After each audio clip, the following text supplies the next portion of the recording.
Lasă-te cu asta, fără. Bă, mâine trebuie. Gata, dar mă doare rău.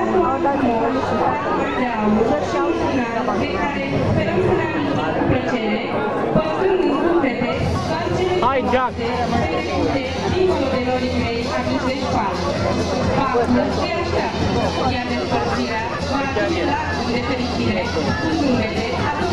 Ba da, mă, imită pe el.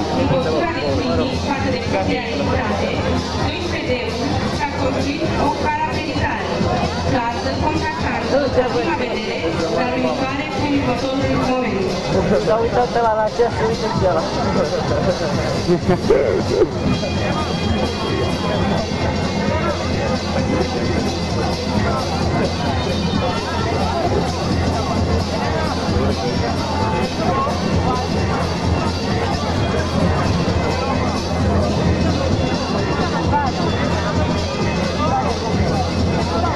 Urmează Alin.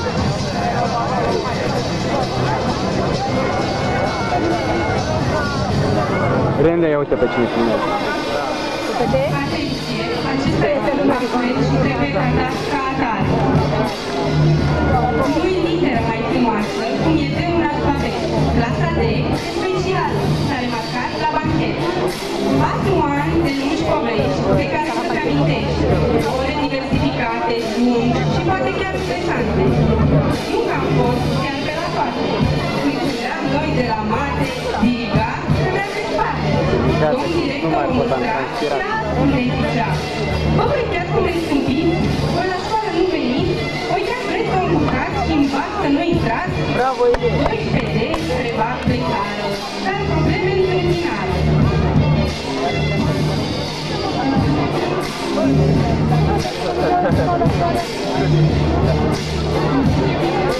Sau carne trebuie. Băiete, eu cred că am fost destul de clar. Rugămințile tale sunt un cacat. Spune, știi ce zi e azi? Da, joi. Tu crezi că eu glumesc aici cu voi? Nu, e a 5-a oară când te văd pe semestrul 2. Recunosc, eu am greșit când la școală n-am venit. La teze am copiat, dar jur, m-am maturizat. Hai, pleacă repede, că-mi dai dureri de cap. Pentru că e totul limpede și scot la învățat. La ora de chinie, 12 făcea magie. Dispăreau cu toți odată și plecau să o facă dată. În drumul meu pe școală, adesea m-am pierdut. Descupeream de boală, în molii mi-a trecut. Mereu ți-ai dat figuri la capele în moli, pentru că în liceu erai cel mai prost discurs de acolo. Dar ce să mai fugim atât, că tu te știi mai bine. Și dacă ai ceva de zis, păstrează-o pentru tine. Orele de geografie nu prevesteau veselie. Și chiar de eram prezenți, mai erau câțiva demenți care atrecau. Și apoi, la sfârșit de an, ce se mai băitau când bachii nu intrau? La geogram, la tombară, văleleu, văleleu, nu e prima oară. Văleu, văleu, văleleu, haideți profa părugă. Văleleu, văleleu, vrem și noi bacul să-l dăm. Văleu, văleu, văleleu, drumurile noastre, iată, că s-au întâlnit deodată. M-ați întâlnit, m-ați scăpiat. Bine, Doamne, că-am scăpat. Orele de română pregăteau mereu furtună. Când ne bătea din clasă, mulți erau la ei acasă. Doamna profesoară, am fost mereu prezentă. Eu am venit la școală, dar nu eram atentă. Adevărat, nu ești supoatra mea. La școală nu veneai cartea a învăța. Veneai doar ca să ai de unde pleca.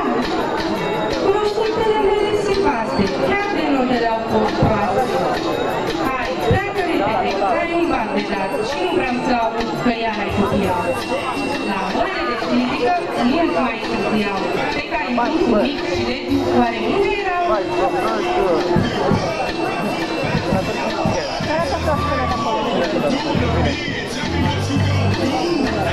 Bă, Paladin!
Bă, ce tare e Ilie, mă!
Și iată demnul cum s-a îmbarcat și toți spre facultate au plecat.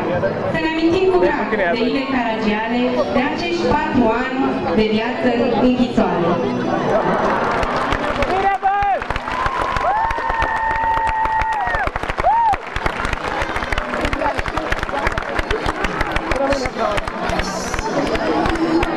Mama, ce mi-a venit la bădată?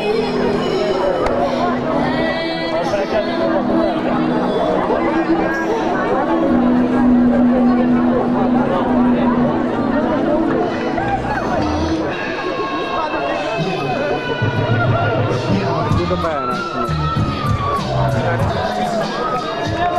aia, frate, e ce mai în față acum, eu da.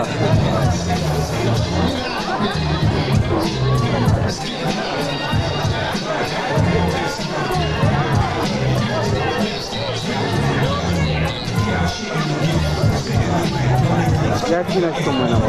Nu ține ăla. Ține-o mâncat.